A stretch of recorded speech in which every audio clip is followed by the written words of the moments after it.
My good people, now welcome back again to Anointed Lady TV. Me don't come your screen, me don't come your domot with another breaking news, with another legit intel on the things and things wey dey go on for inside we nation Nigeria. The koko now be say the Oyo State Governor wey be Seyi Makinde, he don make an interesting declaration. This man come outside now dey yarn o, say the People's Democratic Party wey be PDP, they go teach the All Progressive Congress wey be APC a political lesson for inside the 2026 Osun State election and the 2027 Oyo State election. No be small matter like this, my good people. Oga Seyi Makinde now dey yarn all these levels for inside one statement while in dey commission some projects wey dey executed by Osun State Governor wey be Ademola Adeleke for inside Osogbo on Wednesday, wey be the 4th day of December for inside this year 2024. And na for there, now the Oyo State Governor wey be Seyi Makinde come dey yarn say the ambition of Dr. Abdullahi Ganduje to capture Osun State and Oyo State is very much unrealistic. And Dr. Abdullahi Ganduje na the national chairman of the All Progressive Congress. And no be lie, my good people. You know say after the Independent National Electoral Commission come declare the candidates of the All Progressive Congress will be Lucky Aiyedatiwa the winner of the November 16th governorship election for inside Ondo State. Im come dey yarn dey give tori pipo say before the year 2027 go reach, im go capture Southwest as a whole. That is, as e don win for inside Ondo State, na so the APC go still win for inside Oyo State and Osun State. But however, my good people, the Oyo State Governor wey be Seyi Makinde, wey be say him now dey under the umbrella of the People's Democratic Party, im come dey yarn say maybe Oga Ganduje might be distracted when he dey make that statement. Maybe he no know how he take talk am, or he no know when he take talk am. Oga Makinde come still dey yarn say the people of Osun State have been blessed to see the light wey their governor wey be Adeleke dey represent, and im go show the APC pepper for inside the next governorship election wey go shele for inside the state wey be Osun. Oga Makinde come still dey congratulate the people of Osun State on their choice to support the governor 2 years ago.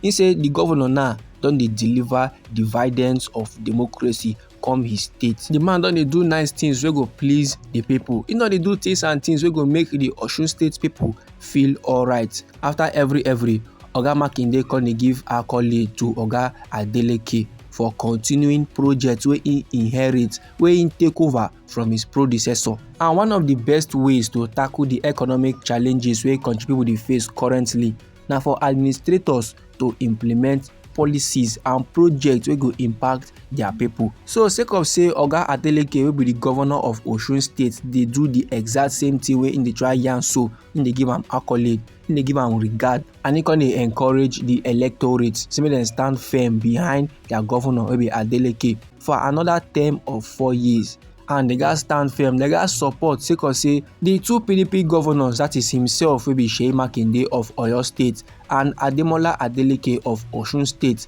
they don prove to be real progressive in the southwest region of this our green white green country wey be Nigeria, with their pro-people policy and programs, with their policy and programs wey come to help the lifestyle of their people. Then after after the Oyo State Governor wey be Seyi Makinde don yarn finish, for inside the remarks of the Osun State Governor wey be Ademola Adeleke, he come dey appreciate the presence of Oga Seyi Makinde. He come dey yarn say Oga Seyi Makinde presence was a manifestation of the strong bond of brotherhood between Oyo and Osun State. So like this now, my good people, Oga Seyi Makinde and Oga Adeleke dey try persuade the general public say when governorship election time don reach, make dem remember the good things wey dem don do for inside their state o, and make dem no try and say dey vote for any candidate of the All Progressive Congress. And all these levels now dey happen sake of say the national chairman of the All Progressive Congress wey be Oga Ganduje, he don already yarn for national TV say last im go capture the southwest region, and im go capture am before 2027 go shele, and na only Oyo State and Osun State na remain now. Anyhow this matter be you for body, my good people, feel free make you drop am inside our comment section. Meanwhile, I still get another legit intel wey dey my table wey I need share give the general public. The koko be say one civil society organization for inside Abia, they don make a call for Chief Henry Ikechukwu to contest for the Abia state governorship election for inside the year 2027.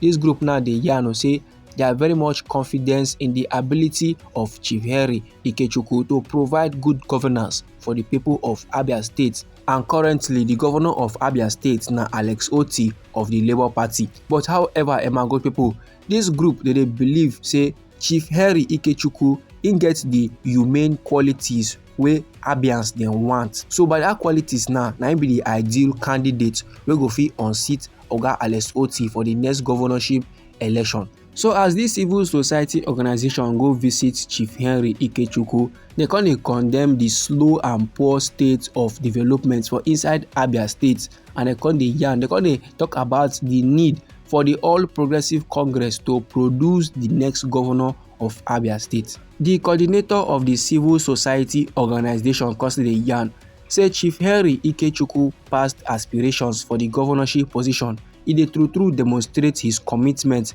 to the development of Abia state.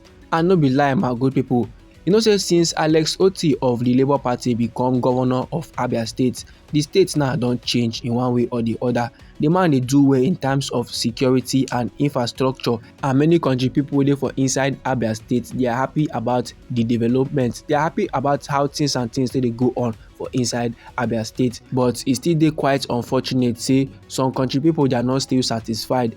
They are not okay with the pace of development. According to this civil society organisation, they dey complain now say this administration is very much slow in development, and that na why they dey recommend Chief Henry Ikechukwu. They dey yarn now say na only Chief Henry na go fit unseat Oga Alex Otti as the governor of Abia state. So like this now, my good people, last it all depends on the people of Abia state. It all depends on the countrymen wey dey live for inside Abia wey know how things dey play. If majority of them are very much happy with how things dey go under the leadership of Alex Otti, they go last vote for am. But if they are not satisfied, if majority now not happy with the movement of things under the administration of Oga Alex Otti, they will likely vote for another person to govern them. May dem see how that one too go take play. So this, my good people, now the information I want share give the general public. Anyhow the thing be you for body, feel free make you drop am inside our comment section. Now we be Anointed Lady TV. Our hobby now to dey give you legit intel on the things and things wey dey go on for inside we nation Nigeria. So if you like this update and you would like to receive more, try make you subscribe to this channel and try make you put on the notification bell, so that as we dey bring the news they come, now you go first receive the update and you go even get them sharp. And they come your side again with another legit intel for you, my good people. I beg, no go anywhere.